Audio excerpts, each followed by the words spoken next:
The Northern Ireland border situation, quite frankly, to be honest, is being very disturbingly being used not only by Boris Johnson, but people like Liz Truss and even the rest of Brexiteers as a bit of nationalism boosting. Look how we're standing up to the evil EU. And especially now when Boris Johnson, shall we say, is in a bit of trouble. Because hopefully this week we will see the Sue Gray report. And of course, maybe the verdict of, shall we say, how long Boris Johnson will be there for will be probably answered that week as well. So, obviously, this ongoing situation is not good. And at the moment, the talks are firmly squared at, and this is the real situation we are. We agreed to this. We agreed to this situation. Boris Johnson went around and all the Brexiteers went around saying how wonderful this deal was, how amazing it was going to be. And then 4 to 5 months in, they started turning around and saying this deal isn't acceptable. This Northern Ireland Protocol is can't have it. It's disastrous. But here's the thing. We are the ones who have not been implementing the protocol properly. We have not been allowing the checks to even take place. The infrastructure to do these supposed checks, again, not even in place on the UK where they need to be taking place. And unfortunately, the DUP especially have been using this as a massive opportunity to hopefully try and win the next May's Stormont election, which they are hopefully going to, well, try and win. If not, that has other consequences, and we will talk about that later. But the government may have found a new way to, shall we say, around the current situation. Rather than saying we're going to stop doing the Northern Ireland Protocol, they have now turned to the DUP and said, okay, DUP, you need to now stop the Northern Ireland Protocol checks from occurring. To which the government have said, well, if the DUP want them to stop, not our problem. Which again exacerbates this problem even more.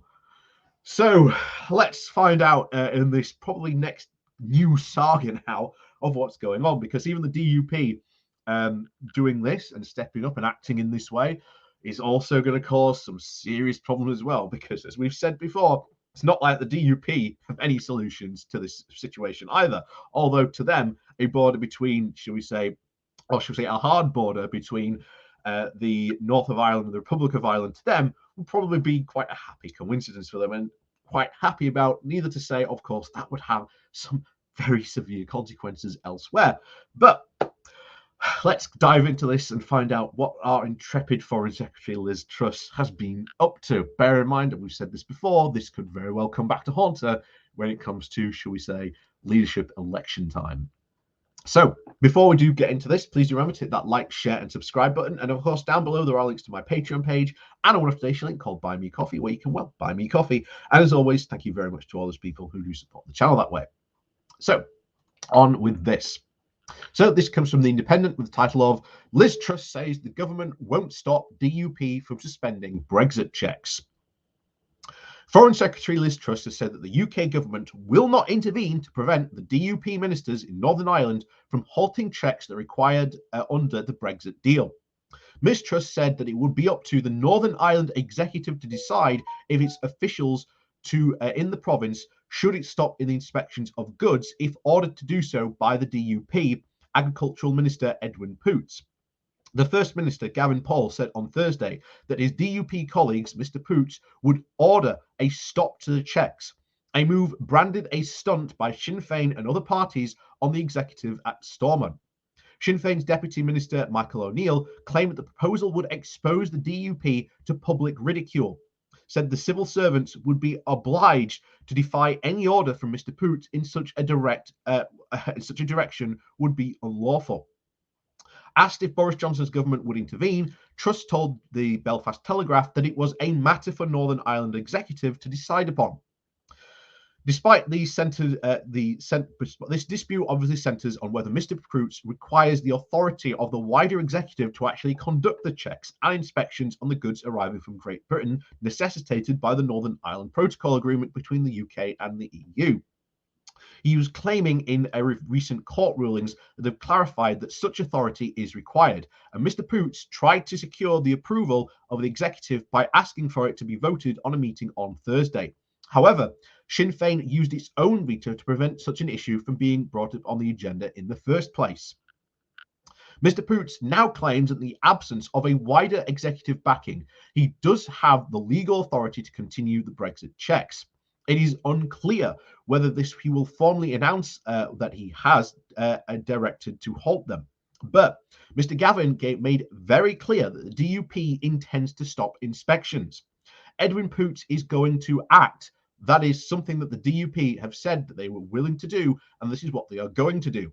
If the protocol checks were to stop, it will put the UK government at odds with its obligations under the terms of the Brexit withdrawal agreement. In such circumstances, the government could use its authority to direct that the checks resume.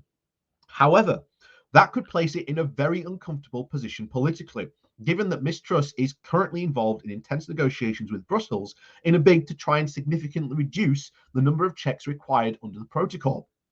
The DUP has targeted by the 21st of February as its new fresh deadline for Liz Truss to deliver a solution to the protocol problems. The Foreign Secretary told the Belfast Telegraph that she was hopeful that both sides would find a sweet spot in the negotiations next month. The Prime Minister's risked heightening the row even more on Wednesday after he accused the bloc of implementing the protocol in an insane and petty way. Again, they're not. You agreed to this. Boris and Frost negotiated this. They came up with this. The protocol is a creation of UK negotiators. How many times do we have to explain this? Yes. Again, this goes to show you the level of insanity that's involved in this. The EU's obviously former chief Brexit negotiator, Michel Barnier, has said that Mr. Johnson and his team know exactly what they signed up for. They are the ones who negotiated it. Mr. Barnier told Politico that Mr. Johnson must stop the theatrics and reach a deal on the protocol. The British government must adopt a very pragmatic attitude without ideology in order to try and de-dramatize the current tension.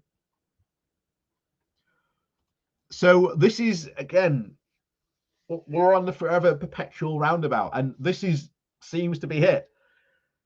And I've said this before.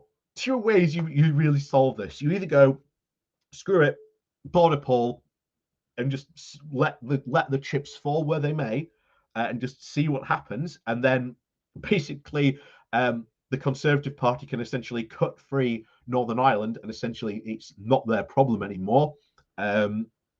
Job done, guys. Well done for the Conservatist and Unionist Party. But that is a potential solution that the Brexiteers in the Conservative Party may decide to go. They may just decide that keeping Northern Ireland in the UK is just not a viable for them. And to be honest, they want their Brexit that much that it's worth sacrificing. They may just decide to go ahead and do that. The other thing, of course, is that Britain could literally solve this in a heartbeat by Boris Johnson just saying, okay, we're going to rejoin the customs union single market, meaning that there is no need for a Northern Ireland protocol, meaning that we are remaining in the same regulatory alignment that we were pretty much in when we were in the EU. Again, the same situation and position that Boris Johnson argued for when he was head of the Leave campaign. But of course, the Brexiteers will not want that. But of course, those are the two essential solutions, or you keep with the current thing that you negotiated with. But this is the insane position that we are in at the moment. And it's absolutely unbelievable that we are still here, almost going all the way back to 2017, when Theresa May first introduced the idea of the Northern Ireland backstop, because as we said from the very beginning, how on earth do you solve this Northern Ireland issue? Because you're not allowed to put a hard border between the North of Ireland and the Republic of Ireland because of the Good Friday Agreement. We break all kinds of international laws doing that. And again, the Brexiteers back in 2016 just said, Northern Ireland, it won't be a problem. Because after all, their position at the time was we would stay in the single market customs union. And that, again, solves this problem. But again, Brexiteers really do not have any policy or concrete solutions to the problems that they themselves have now made. And this goes all the way back to 2016, when we would go, okay, you want to do this, this would make this problem, how do you intend to solve this problem? Just go, that's just Project Fear. And of course, Project Reality hits very, very hard. So as always, thank you very much for watching. Please do remember to hit that like, share, and subscribe button on your way out. And of course, down below, there are links to my Patreon page and one donation link called Buy Me Coffee, where you can always buy me a coffee. And as always, we'll see you all next time.